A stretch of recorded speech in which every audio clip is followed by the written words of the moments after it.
Poker's legendary champions, next-generation stars, and tireless ambassadors of the game, sharing their wisdom and guiding your journey to high achievement on the green felt.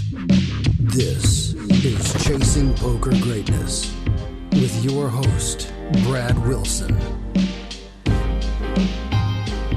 Welcome, my friend, to another episode of the Chasing Poker Greatness podcast. As always, this is your host, the founder of ChasingPokerGreatness.com, Coach Brad Wilson. And today's guest on CPG is the president of the Hendon Mob and Global Poker Index, the one and only Eric Danis. Throughout his life, Eric has loved all things sports and all things statistics, which makes for a pretty seamless transition into the world of poker. After first hopping into the poker space about a decade ago, through hard work and determination, he's risen up the ranks from basically being an unpaid intern to running two of the most trusted and well-respected poker websites in the world. In today's episode with Eric Danis, you're going to hear all about his poker origin story, his passion for solving big, complex problems, and what his vision is for the future of the Hendon Mob. Now, without any further ado, I bring to you the man who spends his life spotlighting amazing poker players around the world, a man the entire poker world should be eternally thankful and grateful for, one of the unsung heroes of the poker world, Eric Danis.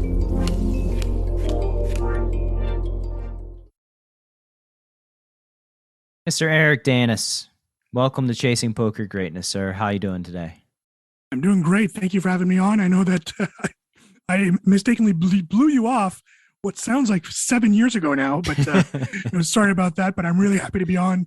I've listened to many of your interviews, and when I interviewed Veronica Brill, actually, I use yours as a reference many times during the interview, so thank you for that. Yeah, it's my pleasure, and I wouldn't call it blowing me off. You were very busy a few years back, and I think just when you churn out as many pods as I have, one thing happens in that, like, I reach out to lots of people and then just sometimes, me and my assistant both forget to follow up and things fall through the cracks, So yeah, it's something that happens, but it's good that we finally figured it out and you're on here now.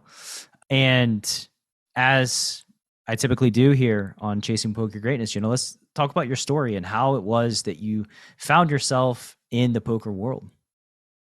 It's weird. I was one of the late bloomers, very late bloomers, into the industry itself. However, poker and card games especially, not necessarily always poker, has been involved in my life since the moment I was born. I come from, like most French Canadian families, we're all big card playing families, women and men, by the way. I remember times where I was very young where there'd be these massive tournaments and games. Everyone was playing. The women were playing, the men were playing, the kids were even playing, some of the smaller games. But so it's always been in my blood. I've always had a passion for it. There's a French superstar singer named Patrick Bruel, who was on a late night talk show once in Canada and mentioned he had just been at the World Series of Poker. And this is a long time ago. I was like, what is that? And from that point forward, and I'm talking probably late 80s at that point. So, I got the bug for that. But I didn't get involved in poker necessarily until, I'm getting old now. So I think my mid 30s, it would be more than probably early 30s now that I think about it. Poker boom, sure. But for us, it was in Canada, it was mostly the NHL players strike, or was it, the lockout, the owner lockout, which created another boom in Canada. Poker was everywhere on television. Suddenly, everyone was hosting home games. We were doing our own leagues, and that's where I really got the bug. And I've always been a big stats guy, especially in hockey. Used to be part of my background working with minor and junior hockey in Canada, that I decided to start collecting my own stats in poker, do my own player of the year, funny enough. And then I just started, a website about it, just a little blog. Got some attention. Got to be on, podcasts such as yours. Maybe not yours back then because neither one of us were around back then. But then got the bug, and one day my mom is a financial controller. Sorry to interrupt. You mentioned the lockout. What year was this to kind of set the timeline?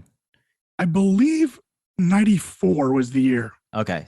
Okay. And then there was another one in early. Sorry, that doesn't make sense actually. The one after, so 2000 and was it 2004, 2005. So the second, sadly, there was two lockouts within a 10-year period in hockey.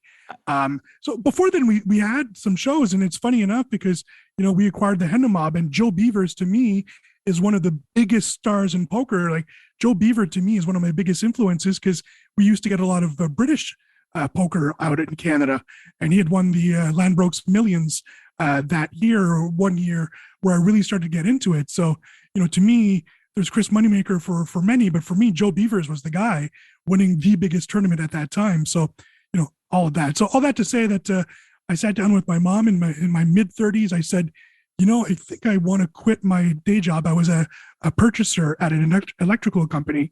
I just spent 15 years at Ticketmaster before then.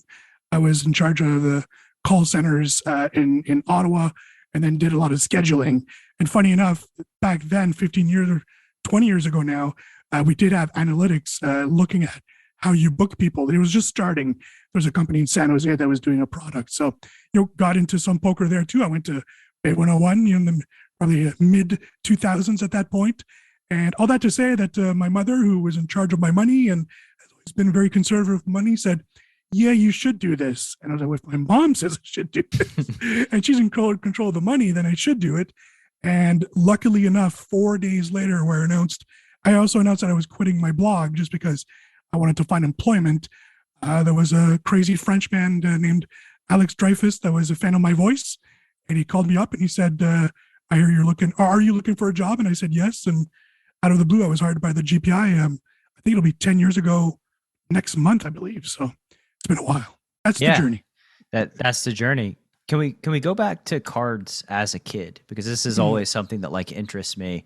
I read that you've played a lot of cribbage, and yes, in high school you were figuring out cribbage strategies and looking at stats. Tell me about cards and why you have this pull that's almost magnetic towards playing cards. The main reason is family, and it just brings back so many memories. And I wasn't able to go back home during the holidays this year just because I wanted to stay away because of COVID. And I haven't been back in 3 years. But New Year's Day for us is one big moment on my mom's side. And even 3 years ago when I went back home, we all started playing cards. And then we were playing with all the kids as well. We were playing Pass the Ace with the kids, and just a rite of passage. I made a big comeback, and I made my little cousin cry. And I remember that exact moment where my grandfather humiliated me. Playing Pass the Ace, but it's a rite of passage, right? And he still talks about that moment now with me 3 years later, saying, man, I was really, it sucked at the time, but now I understand. And so you mean 3 years from then, not 3 years from today. 3 years later. So today, that's right. No, I mean my cousin. My cousin is. Oh, your cousin. Your cousin. Got it. He really went. He was at that age. I think he was 11, now 14, way more mature and understanding, and is a big hockey player and a really talented hockey player back home. So it's always about family, and it's about those memories. Some are bad. I would play cribbage with my grandfather. He would destroy me every week, but that one time I would get him, was a time that was the great moment. And even playing cribbage tournaments, in my area, it was always very, very amicable. There was a nice sandwich buffet, the open bar. It was never aggressive, even if you were, trying to destroy the opponent. So there's always that sense of, sure, you're trying to win, you're trying to do anything to humiliate the opponent, but after it's done, it's fun. Let's have an egg salad sandwich and talk about how your family is doing. So it's a lot about family. Yeah, and just for the big tournament festivals and just poker rooms in general, it's people congregating around a shared interest. And probably there's not a lot of people in your direct inner circle that are avid cribbage players. And so when you're surrounded by a bunch of them, it's quite exciting, and everybody's excited because you just don't have the opportunity to be in those environments that often, Yeah, that's what's amazing. You're right. It's everyone's at the same time, and they all have the same passion. And, of course, I'm not going to kid as well. I'm from French Canada. The other passion is hockey. So it just goes hand in hand. The same thing applies for hockey for us as well. I read that you were interested in broadcasting coming up too. Is that before poker entered your airspace app?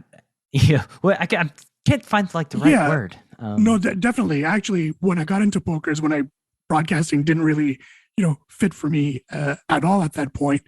I was born wanting to be a public address announcer at a hockey rink. And I actually got to do that for 10, 12 years for my local junior team. And then they promoted me to general manager, then president, which sounds cool, but being a president of a local hockey team where it's the heartbeat of the community, when things go bad and you're not getting paid, it's a pretty rough job. It's a volunteer job. It's pretty brutal. But yeah, Claude Mouton, who was the Montreal Canadiens announcer, Paul Morris, who was the Toronto Maple Leafs announcer, like I would, day after day, I would watch hockey or read, back then there weren't a ton of games on TV. So I'd read the box scores for hockey matches and announce the goals. And then I got into radio broadcasting in college and just fell out of love with it for a few years. And I'm sad about that because, my dream would to this day would be to be Dan Le Batard and just be able to just talk sports, talk whatever's happening in a big setting or Dan Patrick has the same setting with 4 or 5 people. That to me, even though I'm living my dream now, there's another dream where it's still sports talk radio, which didn't exist when I was in college in Canada. We had the fan. If the wind was right, we could get the W fan out of New York, late night once in a while if you had the dial correct. Most of your listeners don't understand this dial problem. And, back in the day, I'm only 45, I swear, but I sound sometimes that I'm 70, but I'm part of that generation that was right before the technology boom. So yeah, it was always the dream of listening to those stations. If those stations would have been around in Canada, I think that's where I would have hopefully ended up in. But that just wasn't happening for me. And being just a regular disc jockey was not what I was looking for. So I abandoned that, went into the corporate world. But to be fair, I think all that experience did help me, get into poker and be able to do interviews right from the start and stuff like that. So it did help me quite a bit.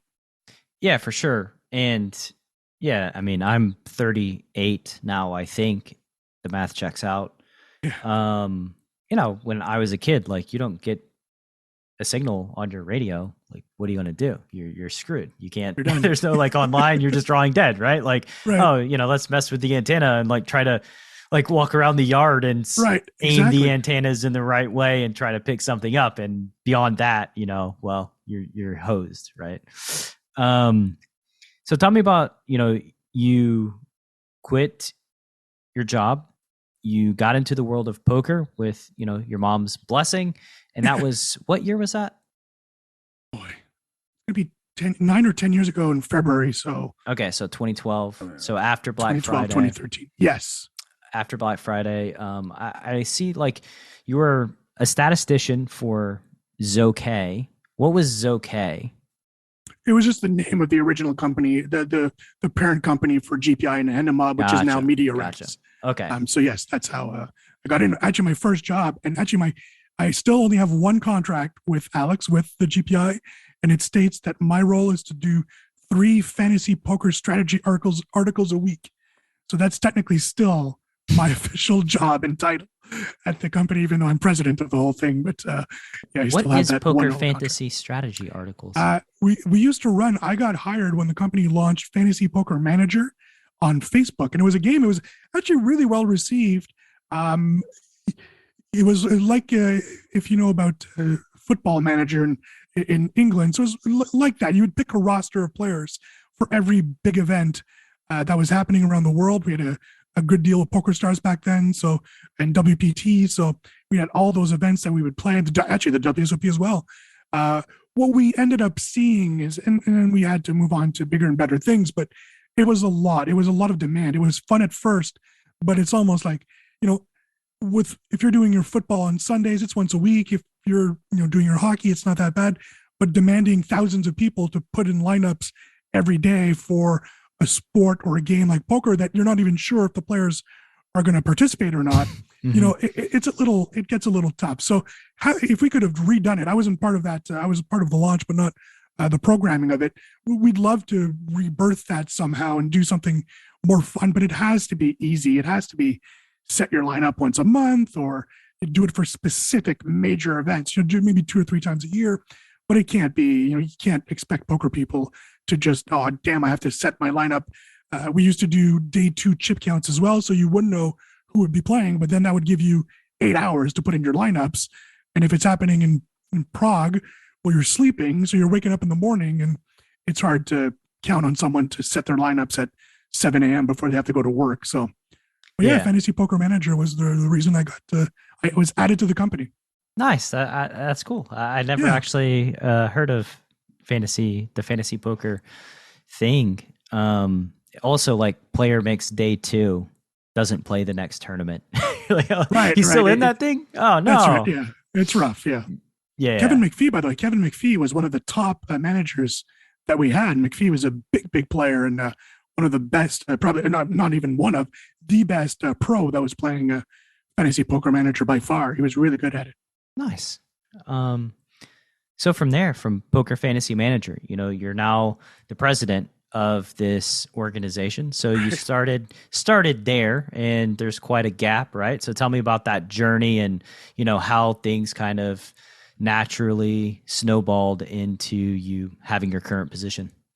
Yeah, I think that Alex saw in me, I was, a manager for 15 years at Ticketmaster, saw, leadership skills and probably just, writing articles. What does that mean, manager at Ticketmaster? Like, what were the responsibilities there?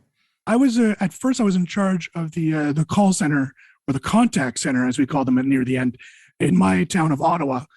So I had about 200 people under my jurisdiction, and it's all shift work. So it was really like a maze. Part of it was to do a schedule, and the scheduling had to do with trends or sales. If Bruce Springsteen is on sale on Thursday, well, you're going to make sure that every single person, and maybe that's another thing for the audience to understand. You used to buy tickets by either calling or putting getting your ass in line in the freezing cold at an outlet. So I was there at the outlets were starting to be removed. The first ever internet on sale we did was a Celine Dion concert in Montreal, which of course crashed the whole online system. So it took a few years for Ticketmaster to become the monster that it is online now. And now it's probably 99.999% of the sales are all online. So, things changed quite drastically. So in that time at Ticketmaster, the evolution was quite severe. And I think a lot of people that were maybe older, I was in my early to mid 20s back then. So still were very raw and wanted to learn about this technology stuff, whereas others were pushing back on it. And so I think that's where I got an opportunity and, rolled with the punches. I mentioned that company out of San Jose that would predict our scheduling.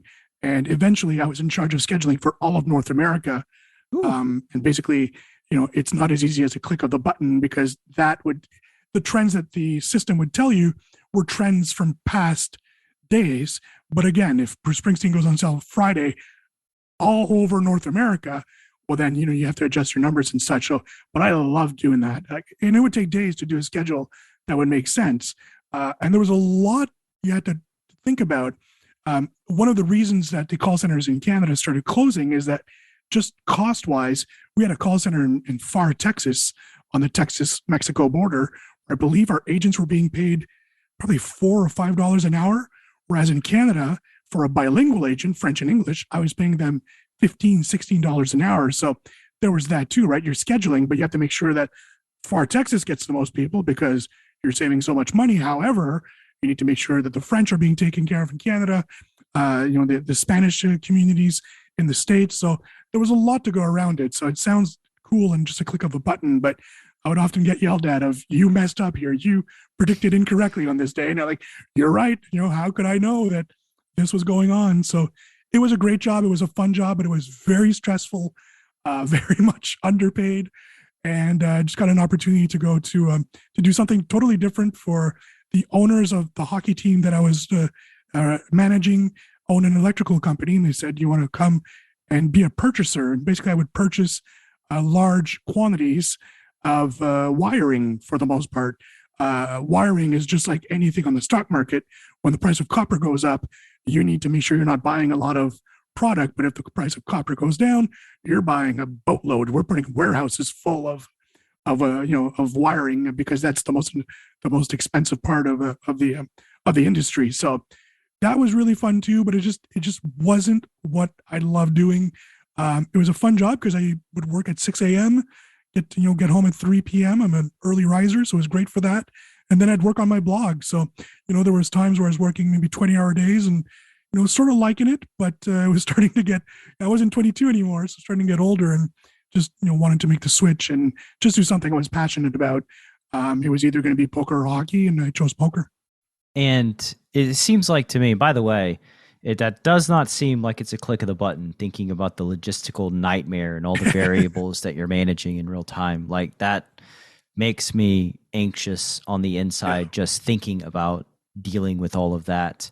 But what I come away from after hearing that story is that you likely enjoy solving problems. Like, you enjoy looking at different variables, looking at data points, and then solving these problems. That's something that like resonates and kind of matters to you, right? Yeah, as much as I get, tired sometimes. We were talking about before our call started about, having to go through ballots and all of that we're doing right now during the award season. I'd rather do that than not doing anything at all. So I like to be busy. And yeah, you're right. I do like to be challenged. When I'm not challenged, I find that I'm at my worst. So if I can be challenged, it's great. It really wakes me up. And I think credit to the whole team.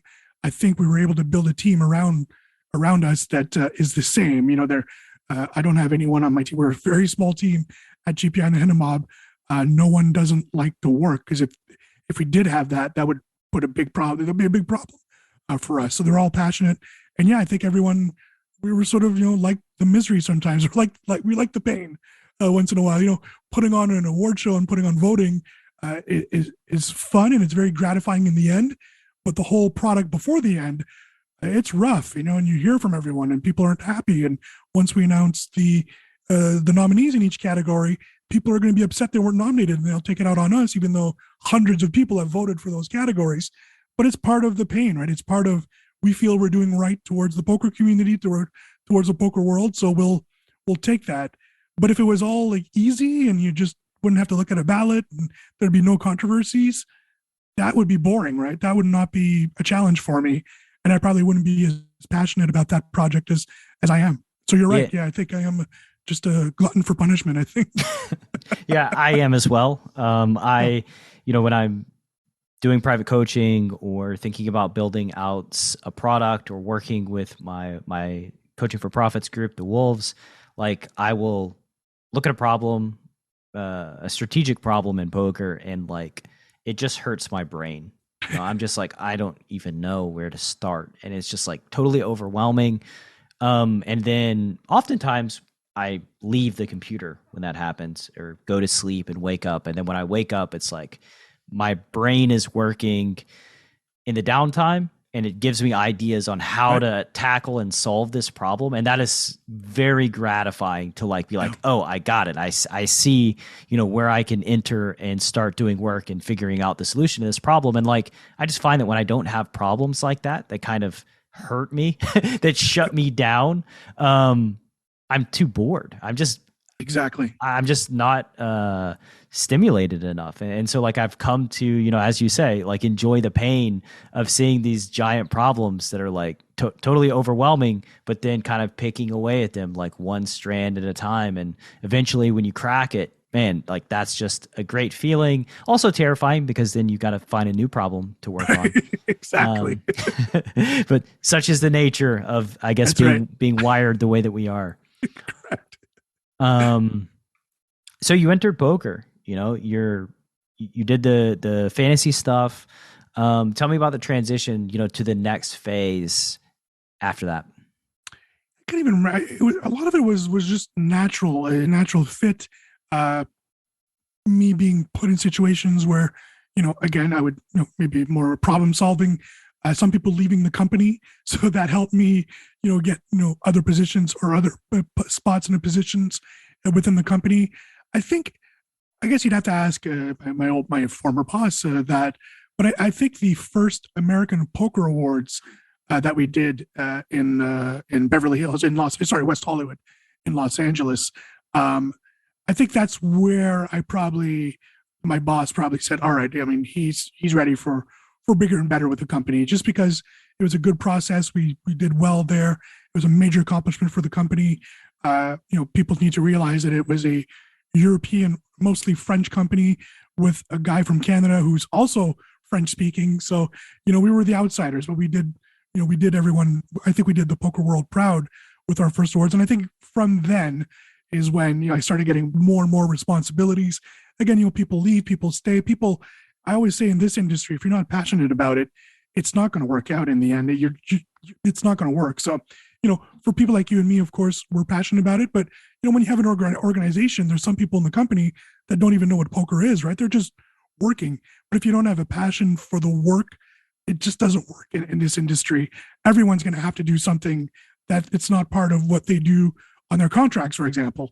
It is that's the way it is. And I think the smaller the company, that's even more the case. We recently hired Kevin Mathers. I was asked this week, what are his responsibilities? And I said, a little of everything, basically. Kev does what we do. And if he's got to enter results, he enters results. If he finds results, he finds results. Kev was a big help with the awards this year. We had so many meetings. So yeah, whatever I can get my people to fit in, they're part of that as well. So yeah, that's the one thing. And I think that, with that, I was into it. I was, very passionate about it. I had a ton of managerial experience. And, I think that in situations that Alex knew that he could just leave me, and my partner at the time, Ophélie, who worked with the company as well, she was with Alex a few years before me. She was with us as well. He knew that when he had something, he could leave stuff with us and it would be fixed. It would be fine. And I think from that point, Alex doesn't have a lot of people in his inner circle, but I think we both, fit in very well in that inner circle at that point. And I think by then things were changing within the company. The company was focusing on Bitcoin and on all that good stuff, I shouldn't say Bitcoin, on tokens and all that good stuff.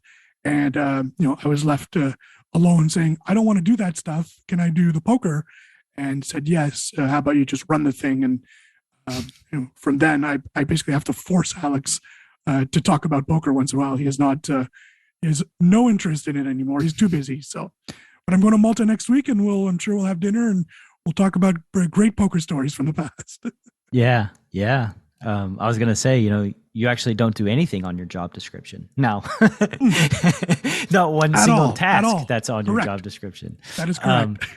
Whose idea was it to run the first poker awards? It was Alex. Alex has ideas that are grand, and sometimes, like the Global Poker League, it doesn't work out. But, we still put on a pretty incredible product and got every single one of the biggest players in the world to sign on and play in our league. Yes, we had a cube inside a warehouse in the desert in Las Vegas without air conditioning because it would affect the noise. We did that. We had some grand ideas. We booked some big venues. So that was always part of it.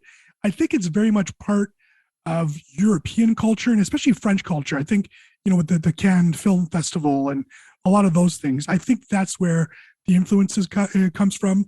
But I also think that, we wanted to put a spotlight on the poker world, and we understand that it's not for everyone. I always say that with the awards, if you don't like them yourself, if that's not why you're in poker, if you have no interest in it, that's fine. But never forget that if you're Dan Smith and you win charitable initiative a few years ago at the American Poker Awards, don't forget that you have friends back home, you have family saying, this is pretty incredible that my grandson, just won an award for charitable initiative in his field and stuff like that. So it's always like, think of other people.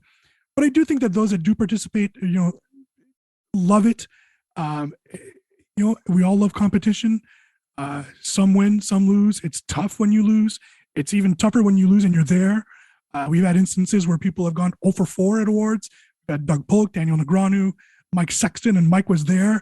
That was tough. That was tough to see people that are there. Daniel was there as well during those awards in Beverly Hills. But that's really rough when you see that. But at the same time, that same award ceremony, we had great moments, grandiose moments, and great moments for poker. And I think that's something we always try. I don't want to overpromise, but there's a portion of this year's awards that I think people will really appreciate. It'll involve our poker icon that we will name later on. I think early next month. You can just say it's me, Eric. Just That's right. It's already over. Yeah, Poker just icon, Brad let Wilson. the cat out of the bag. Everything is over. You get all the awards at you. I've got them shipped to your house. You just keep them all. No, but we're trying to create some moments and not trying to force feed moments, but we really do feel that there's a moment in that ceremony that's going to be really touching, and I think hopefully we're going to do well to this person. So, moments like that I can't wait for. But again, I get that the awards aren't for everyone. I think poker is a game where there would be people not caring about that, and that's fine. But at the same time, you know what? It's the same for the GPI when the Player of the Year stuff comes up, or GPI number one status. A lot of people say they don't care about it, but it's funny how I get DMs and texts saying, "Hey, how many points do I need to overtake number one here?" and stuff. So, that's the one thing that I sort of not a complaint, but it's something that is a frustration sometimes that I can't say what I hear in the background, of course, because that's confidential, but it would be good for players to speak up. So when Brent Kenny said, one of my goals was to be GPI number one, that makes me feel good, because I know a lot of players are like that.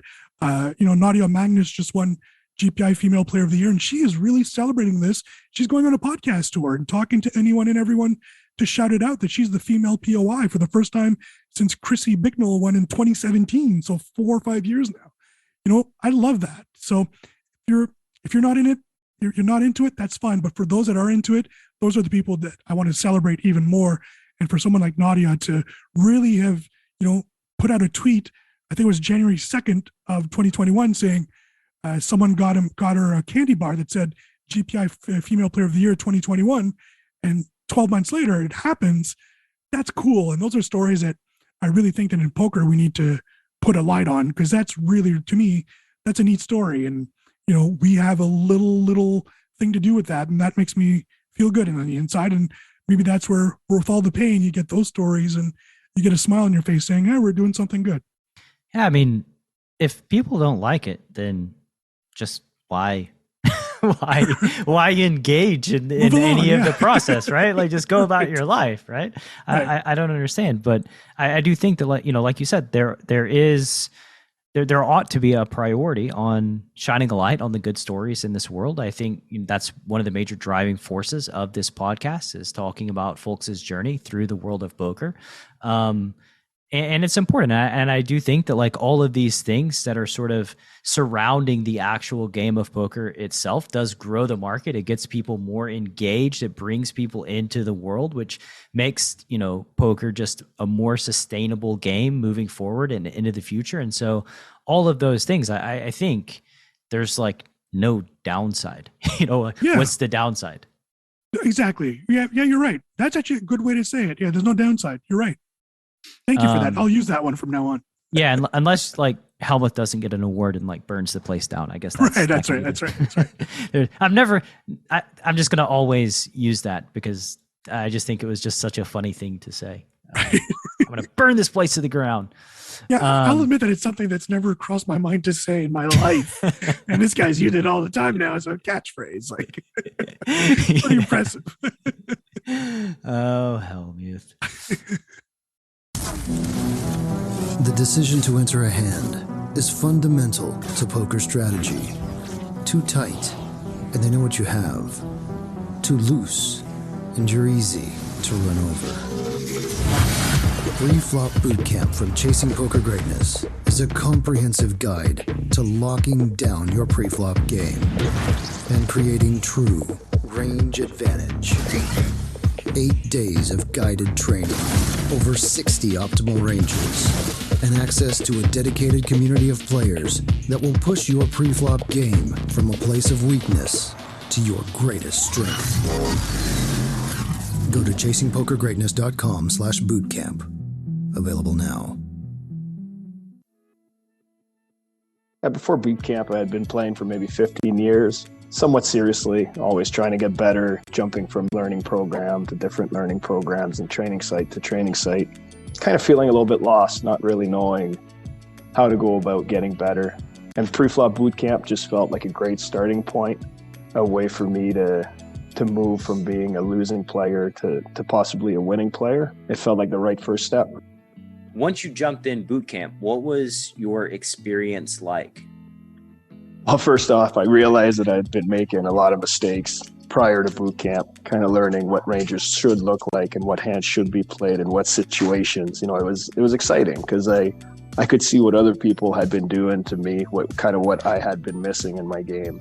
And then from there, just the whole camaraderie of everybody that's signed up, working together, trying to achieve that goal.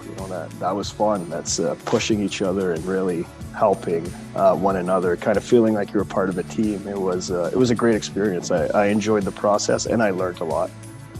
What was your experience like playing cards post boot camp?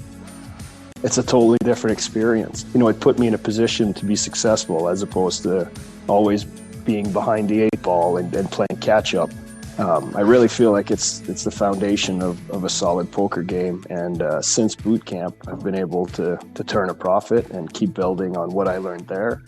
Being able to go back into the group and really work together even after boot camp was over. It's been awesome. What's your sample size of winning post boot camp? I think I have 70,000 hands played by now. I'm a father and I have a job, so I'm not a professional player by any means. That's my sample size. Preflop Bootcamp is the flagship Chasing Poker Greatness training program. If you'd like to dramatically upgrade your preflop game, a new bootcamp launches on the last Saturday of every single month, and your link to join is chasingpokergreatness.com/bootcamp. One more time, that's chasingpokergreatness.com/bootcamp, all one word, or you can click through in the description box of this episode. Yeah, so basically just because of your problem-solving ability, because of the trust that Alex had in you, to be responsible and solve these problems and take care of stuff, you just kind of naturally climbed the ladder of the company, right? To where you're at right now.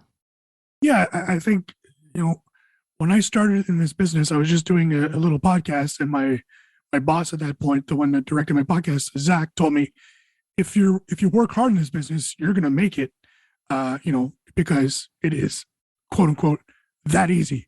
Hard work is what, is the number one thing that you need to have in this business. And I think we see in a lot of talented people in our business, probably the best quality is that they work hard. And I think that's where overall people saw in me within the company is I just work hard and put my head down and do the work. So yeah, I think that, funny enough, I told that to someone that we hired a few years ago. If you work hard, you're going to stay in this business quite a long time.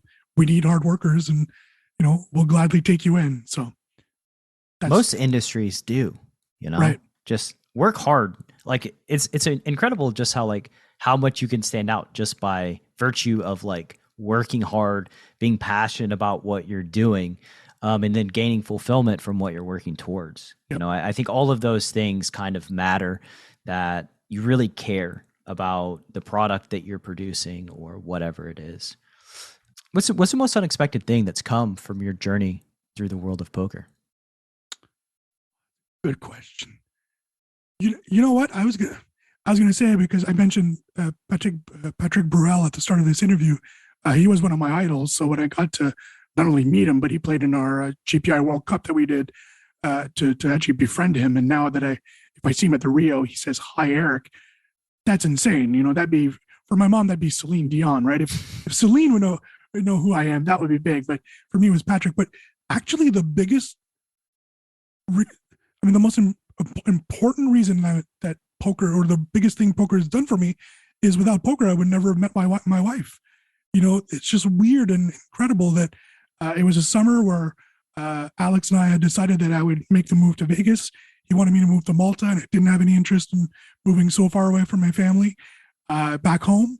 And he said, "Well, let's do Vegas then." I said, "Okay, we'll think about it." And by the end of the summer of the World Series that year, which was 5 years ago, I guess, at this point, I said, "Okay, we'll start, the ball rolling on me, moving to Vegas."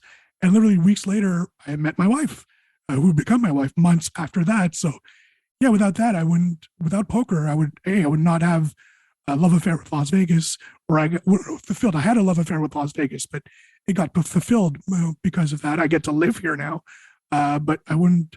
I met my wife and wouldn't have inherited my, my beautiful stepchildren. So that's pretty amazing. I tell Alex that a lot. And it's funny the way you asked the question, but I tell that to Alex a lot, that it's weird how life works, that I wouldn't be married to a beautiful woman originally from Colorado who moved to Vegas 8-9 years ago, and that's pretty awesome that that happened because of my job. I'll always be thankful to Alex and to my wife Casey for saying yes, of course. Yeah, it's hard to really imagine, when you sign on to this poker thing, that like you're gonna meet the person who you end up marrying through the gig.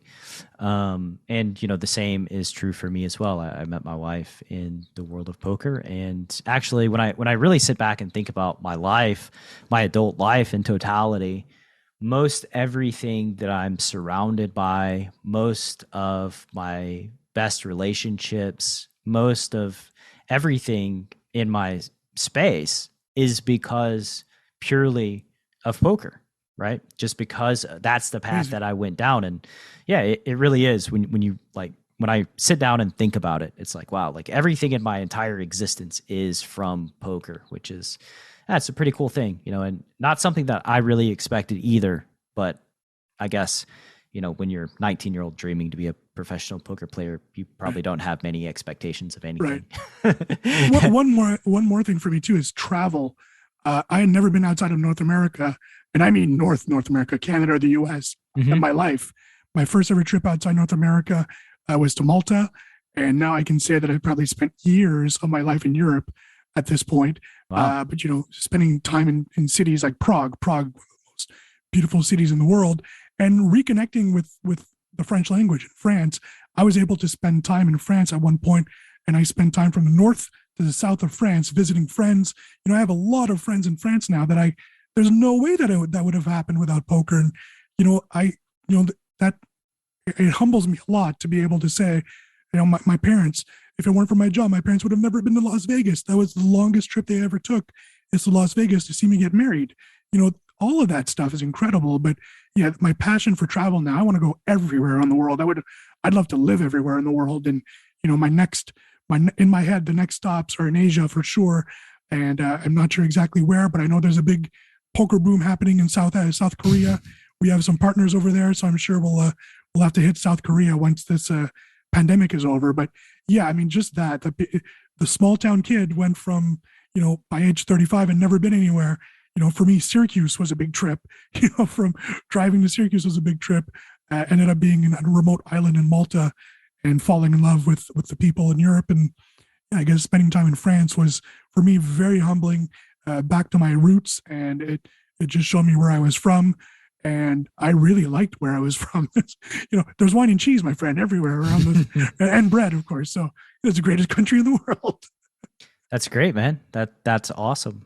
Yeah, and I am familiar of the boom in Asia of poker, which is quite intense. It is a massive, massive boom over the last few years in the popularity of poker on that side of the world. And if people don't really have awareness of it right now, I believe that in a few years they will have a lot of awareness of that. I agree. You mentioned, working hard and having a small team. If there's somebody in the audience that's listening right now that maybe wants to enter the industry of poker, right, and they think they're a hard worker, this is passionate, one of the things they're passionate about in life, what would you suggest? I'd suggest, you mean to start? Yeah, just to start, to get a foothold. I'd suggest either starting something on your own, or at least start writing on your own, or do something that prepares you for something. I think there's always live reporters, or it's always something that's available, but also do it yourself. One of the things I did, I had my own blog, and I went to tournaments. I made myself, hey, I need a media pass. I need to cover this. One thing that I did was the original big one for One Drop. There was a big qualifier in Gatineau, Quebec, about 30 minutes where I'm from, at the Lac Ligny Casino. and all the big names in Canadian poker were there. So $25,000 bind, and the winner would get a ticket to the big one for one drop, the original one, $1 million ticket, and I just decided I'm part of this. I'm going to force my way into this. And the casino was so excited about it because no one else had asked for media cover passes. So I was the only one there. So they were feeding me the players and all that. So don't be afraid. And that's funny for me to say because I'm the shyest. If I don't know who you are, I'm very shy. But I get unshy really quickly once I get to know you, is what I always say. So it's hard. It's hard to expose yourself. It's hard to ask for people. I remember sending emails to everyone in the industry. Hey, I'd love to either write some articles for you or do some live reporting. And it was, no, we don't have the need for it. So just grind, continue doing it. If people keep on saying no, start your own stuff. And, we see in poker, there's a lot of most people are all self-made in this industry because the industry didn't exist 30 years ago. So, almost everyone is self-made in the industry. So grind, be ready to work and keep your day job at first. And yeah, it's going to suck. You're probably going to have to say no to some fun times with friends because you want to cover the EPT in Prague from your home and make sure that you get the first scoop, when the winner is made, even though 7 people are reading your blog, that's fine. People are going to find you. And that's true. That happened to me. Jeff Walsh, who's now at Pocket Fives, he found me. And without Jeff, I would probably not be in this industry. But he found me say, hey, I've got a podcast you want to be on, just talk about results from around the world. And I said, of course. So there's always opportunities. And as I say, if you work hard in this industry, you're going to get in. And if you continue working hard, you're going to be successful in it. Probably at first, especially, don't expect money, but don't even expect any money. I was burned many times at first, but I would do it for the experience. So if it fit my budget and I knew there was a case where I might not be paid, I'm being told I'm paid, but, do it. And, you get that experience, you get your name out, your stuff gets published, just do it. If you can afford it, do it. But Lord knows I couldn't really afford it, but I still did it.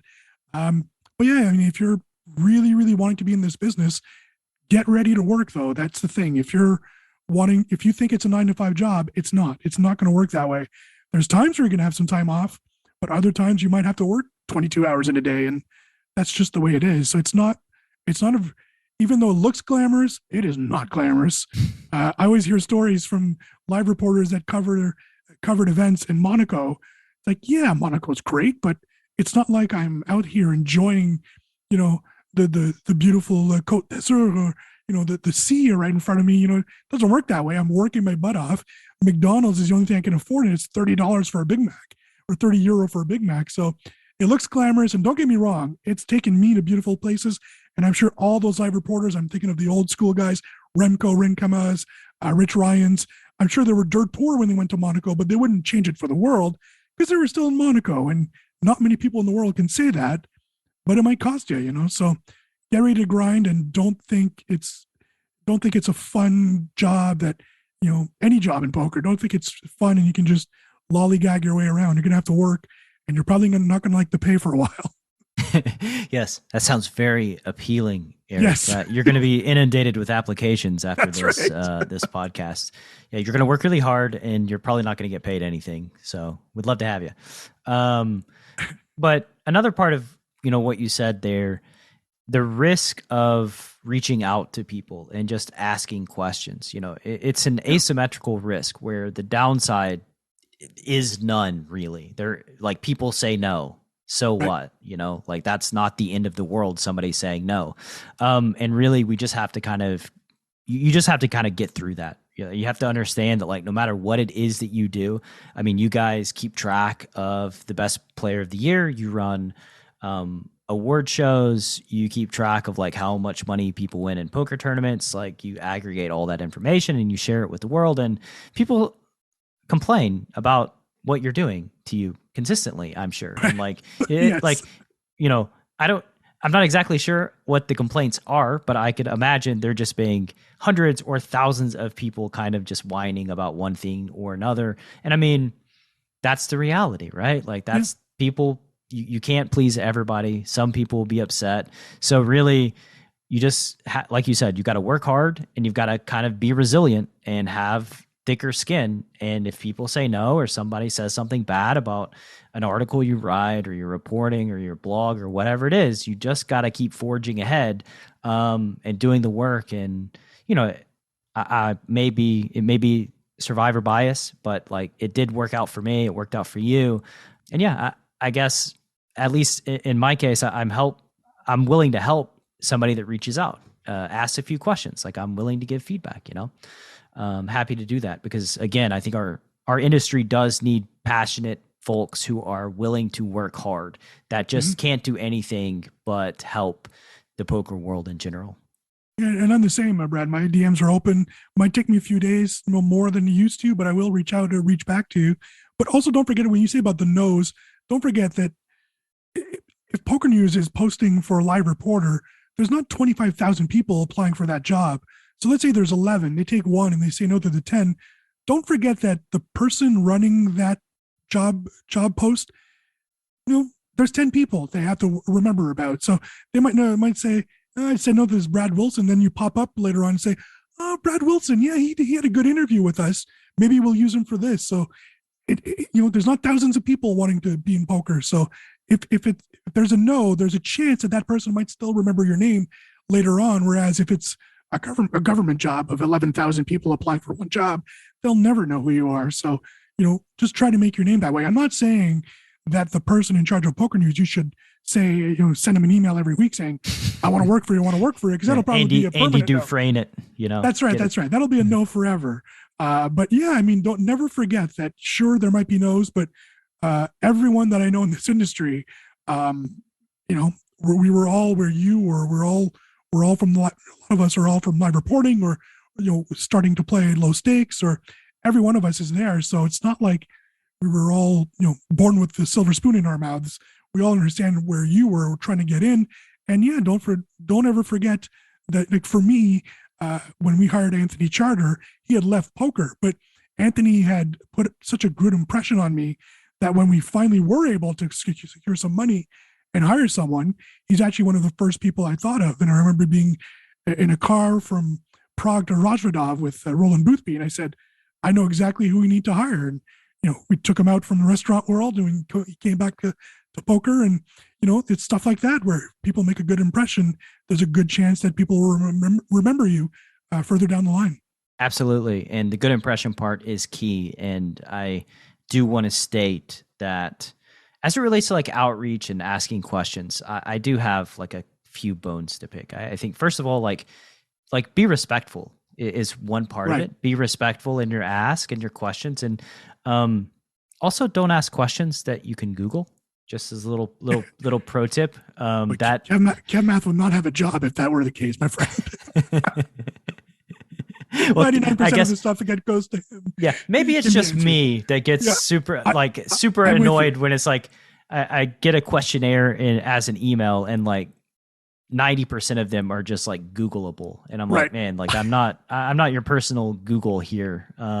Do a little bit of due diligence when asking these questions, and just be honest and authentic and be yourself. And yeah, like don't be annoying, of course, because like being annoying does not really move the needle. People, you're trying to work with these folks, and if you annoy them, then that's probably not going to do you much good.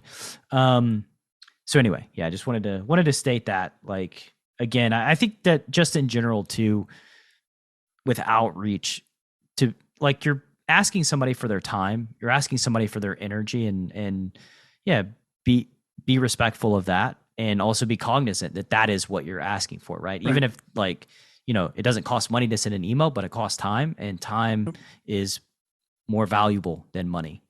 All right, so yeah, moving forward. Now everybody had started writing an email to me, and now they've stopped writing that email. They're sending it to me instead. Thanks a lot. I can't believe you went on Brad Wilson's podcast. That's terrible. How could you do such a thing? I'll never work for you. Yeah, let's ask some lightning round questions here. Sure. So if you could wave a magic wand and change one thing about the poker world, what thing would you change? Tough. Can I be like pie in the sky? Yeah, what I mean, it's a magic wand, man. You can do whatever you want. I'd like for everyone to get along and just everyone's different, and in this industry, everyone's different. We all come from different backgrounds. Um, you know, we tend to in poker, we tend to slam ourselves as an industry a lot, right? If there's a scandal, oh boy, we all just, we're terrible people. And yet, watching ESPN right now, they're all talking about Antonio Brown just losing his mind, on the sideline, and how the coach might have known stuff about his injury, and it's not been reported. And it's in every industry. So we're not different, but it's just the piling, but also even on Twitter, you see a lot of this stuff right now, which is all vax, anti-vax, and this is the proof I have. This is proof I have. I'm not the one to say stick to sports. Not at all.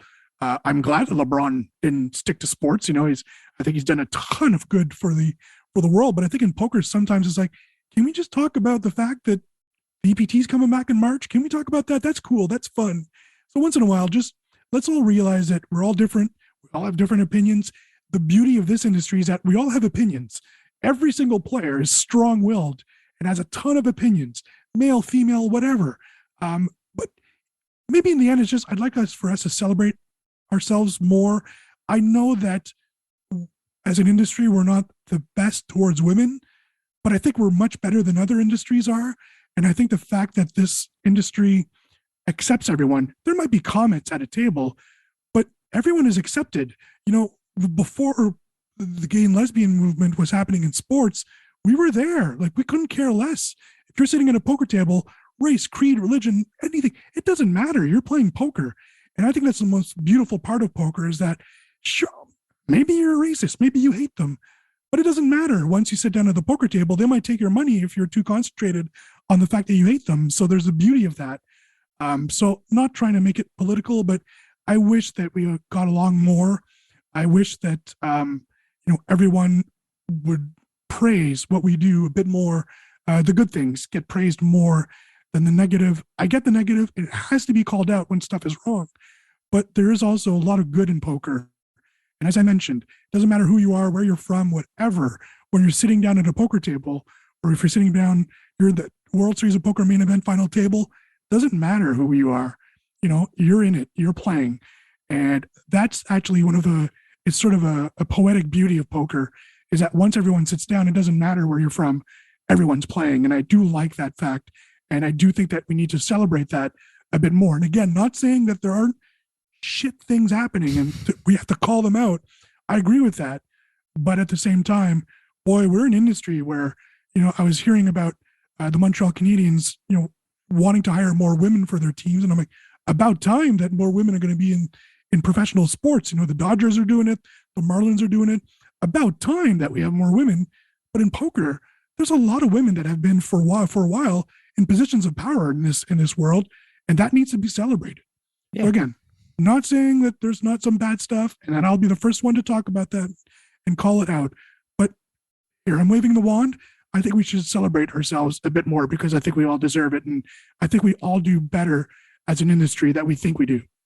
Yeah, and I mean, we're human beings, right? And we're just humans are biased and geared to pick up on the negative or the thing that they disagree with, or whatever scandal, like if it bleeds, it reads, right? Like, and so that incentivizes sources to highlight the blood without highlighting, the positivity and the good things that happen as an industry.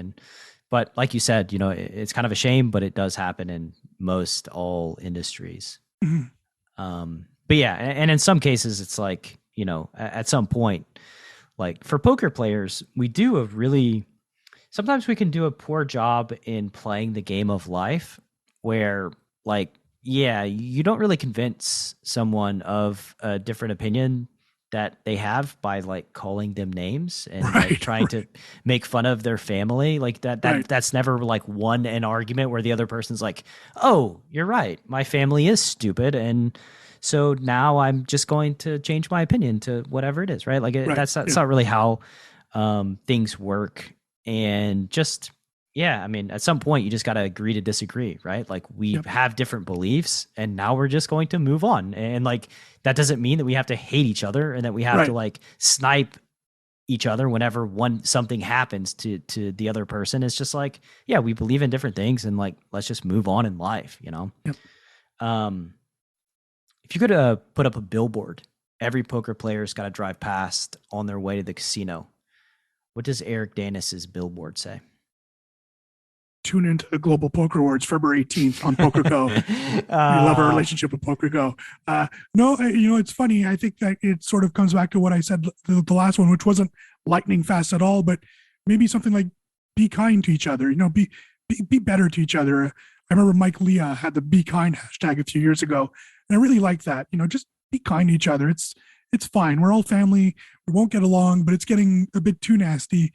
It's funny. We hear a lot of people saying they wouldn't say that to my face at a poker table. And it's like, but it's coming back to the same thing. Yeah, but I think it's because when you sit down, it's game on, right? We're playing poker. It doesn't matter what everything else is happening. So I think, again, waving the magic wand, I'd love for people to be more kind to each other. It might be my Canadian thing, but yeah, hashtag be kind. Love poker, be kind. There you go. It's a great aspiration, like just one way or the other. And yeah, I think that in general, human beings ought to be kind to one another. And I understand poker is a competition. Your blood pressure rises, you can get angry, you can get frustrated, all of these emotions, but still be respectful of the human beings who are also sharing in this game that means a lot to everybody. And it's okay to have an explosion. It's okay to have, I do that with my friends from the day I was born. We'll have an argument and that's fine. But, once it's done, it's done. It doesn't linger on. And I think maybe that's what I'm trying to get at. It seems to be lingering on for us in poker. It's like, sure, you have an argument. You don't agree with each other. Move on. Like you said, you're not going to change anyone's mind. Just move on and just stop. I agree that if it just blows up one-on-one, fine. Words are going to be said.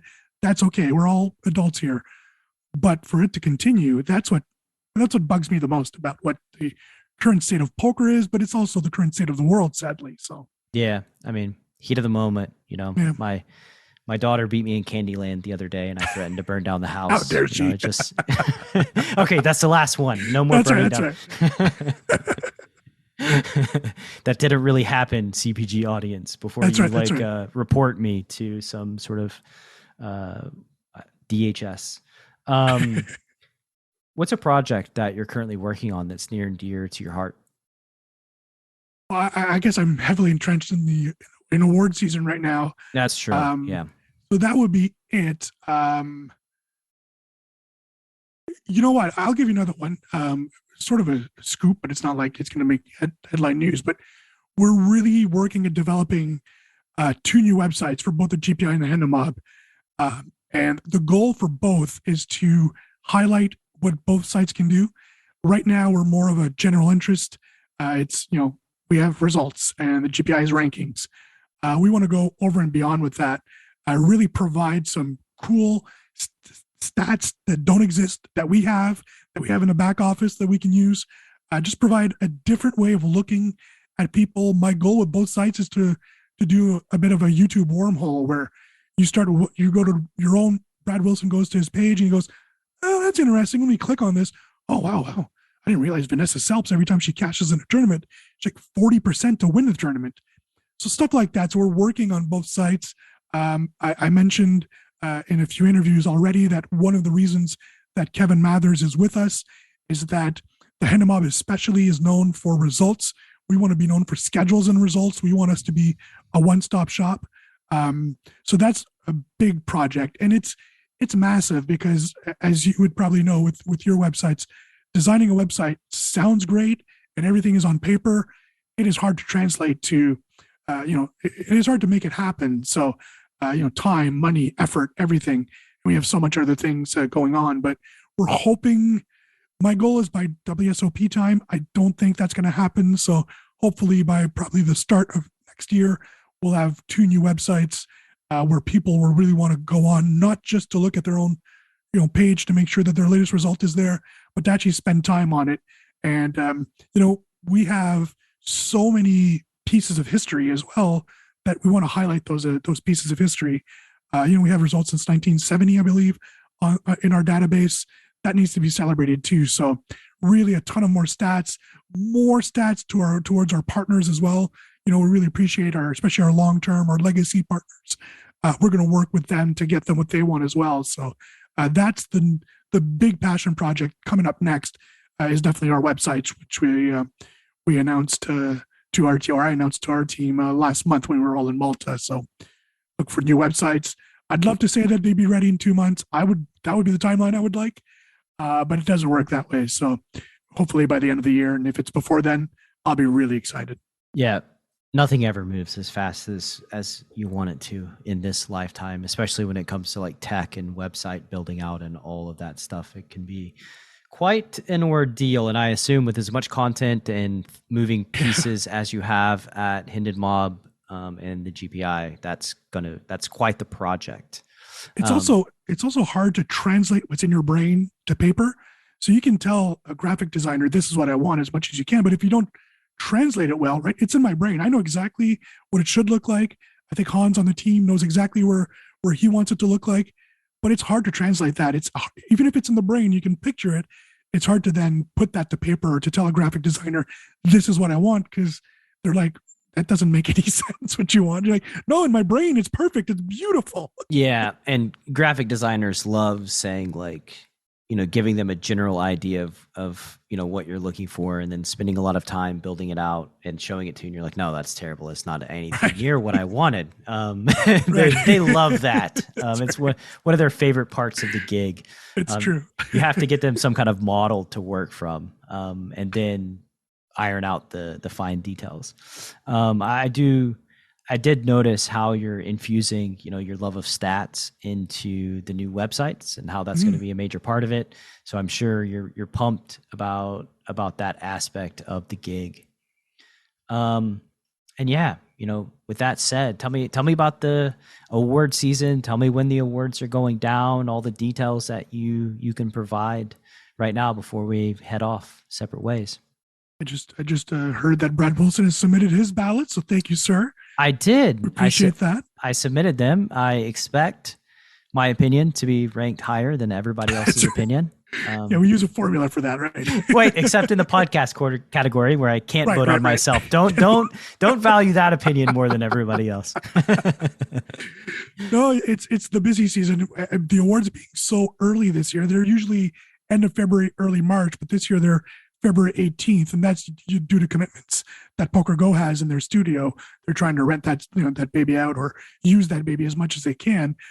It created a weird effect where we had all of our research for Player of the Year, which includes 56 National Players of the Year this year. All of that research, which funny enough, you would think that's easy to do. You just plug in data, but you have to confirm and get all that data done and make sure it's fine. And you can't do it ahead of time because if there's more tournaments coming in, you literally have to wait until the shutoff time. So it's been a long Wednesday, a long Thursday. So it's just the timing is terrible this year, but we're doing it.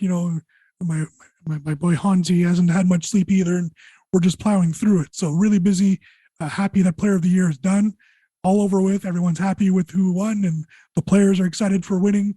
And then, we're just plowing on with the awards. Voting this week, or as we're recording this, is the first round, the preliminary round of voting. Next week is the real enchilada, the final round of voting.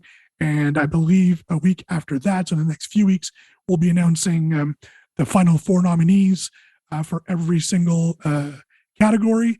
And then we'll be off. We'll be just a few weeks away from the Global Poker Awards, and we'll be, we'll be 4 weeks away at that point. And then we'll be heading to Las Vegas. Hopefully, the whole world will be heading to Las Vegas. We'll have to see who's able to come and not. It's a little complicated. We're happy to say that our last Global Poker Awards, went off without a hitch. And literally 3 days after the awards, COVID was really a thing suddenly in America, and everything was shutting down. So we're able to get that in. And it's just weird, Brad, thinking about everyone was kissing and hugging and shaking hands that day, not thinking this thing is in Europe, it's over there, it's in China. And suddenly it's here. Just scary for us that we wanted to make sure that everyone that attended was safe, and they all were. So we were lucky, but it just the matter of 72 hours, the world could have changed, and for all of us in the poker world, a lot of a lot of talented people were in that room. So it's just weird. So hoping to have some sort of ceremony, or I mean, we'll have a ceremony, but still not sure, still not clear exactly who gets to attend, how many people can attend, and how to make sure that everyone is safe that's attending. Hopefully, we'll get a downward spike in these numbers before then. But until then, we just plow forward. It's award season. It's very exciting, but it's also very nerve-wracking, stressing, and the energy levels are low, but we're grinding through it. Grinding through. You probably want to avoid the headline of GPI responsible for killing half the legends of poker. Probably not a good headline for y'all. Yeah, last time we would have had Helmuth, Negranu, Johnny Chan. It would have been rough on in Doyle. the headlines. That's right. Not Doyle. Don't take Doyle. He wasn't there, so he was safe. Yeah, don't take Doyle. That's right. Cool, man. So, I'll ask you this one question too. If you could gift every poker player a book to read, what book would you gift them? God, you know what? I forget the name. I was just gifted. Actually, Lance Bradley suggested it, a former guest of yours. The Netflix CEO. He's got a great book. Lance was talking about, because we're talking about management styles and how mine seems to be very new wave, and this book actually challenges me to be even more new wave. But I think it's great. I've already started reading it, but it's great. It doesn't matter if you're a manager or not. It's to manage your own life. I don't remember the name, but it is for the Netflix CEO. Is it Reed Hastings? Yes, Reed Hastings, exactly. So just a great book. The other one that I've loved, that I've read a few times in the last few years, is Time, Fast and Slow. Again, I forget the author. I'm sorry. But that is a fantastic book, again, for everyone. It doesn't matter what you do in life. Just a great book that way. And then, hey, if you want to have some fun, the Wayne Gretzky biography from the 90s, that's a great book. It is good for work. It did inspire me for work. I read that book because Wayne explains that when they had lost the Stanley Cup to the New York Islanders in the late 80s, they walked by the winning team's dressing room or locker room after the match, and they were all on the floor, out of energy, just out. Everything was done. And they realized then that to be a champion, it's not about celebration. It's about breaking down after you've done all that hard work and winning it. And sure, you see all those beautiful pictures on ESPN with the champagne and stuff, but don't kid yourself. A few hours later, those guys are on the floor, just with the energy, the adrenaline finally coming out of your body. So a life lesson for him. And I think he did well for himself after that moment. And it's a good life lesson for everyone grinding it out in the world. Yeah. Leave it all on the ice, Right. If your opponents who won are on the floor after the victory and you're standing up, they probably gave more than you gave. That's right. In the game, right? Exactly. And we spent the whole podcast. You did a really good job, and then at the end, you went full Canadian there with the there you go. The Gretzky. I know you're a big Thrashers fan, of course. You couldn't hold it in. It just had to come out. Couldn't do it. The Atlanta Thrashers, are they still a thing? Like that's they're the Winnipeg Jets now. Yes. Oh, are they? Yeah, they moved to Winnipeg. Yeah. I think I've probably watched like 3 hockey games in my entire life, and one of them was on like Fox when they had that like tracking puck. The puck, yeah, the glowing puck. The glowing puck. You can imagine, as Canadians, we were quite insulted by people telling us they couldn't see the puck on the ice. Oh man. Well, final question. If the Chasing Poker Greatness audience wants to learn more about you and the projects that you're working on, where can they go in the World Wide Web? I think the easiest way is on Twitter at Eric Danis Poker. Just reach out to me. My DMs are open if you have any questions. And then same thing with any member of our team. Everyone's, out to help. So if you DM them, if you send them an email, send us an email. We'll answer every single one of them. And if you have any questions or thoughts, we're always looking for feedback. So anything you have, just reach out to me, and I'll, again, give me a little time. It might not be within the hour at this point of the time with the schedule, but I'll make sure to get back to everyone because, I always appreciate people reaching out. Thanks, man. It's been great having you on. Look forward to doing it again in the near future. Best of luck with the awards and all the logistics. I'm sure you got a lot of work in front of you. And yeah, we'll speak soon. Thank you, sir. Appreciate it. Thanks for listening to Chasing Poker Greatness. You can subscribe on Apple Podcasts or on your favorite podcast app. Go to chasingpokergreatness.com to get the newsletter, join the Greatness Village community, book a coaching session, or dive into the latest data-driven poker courses. Follow the show on Twitter at CPG Podcast.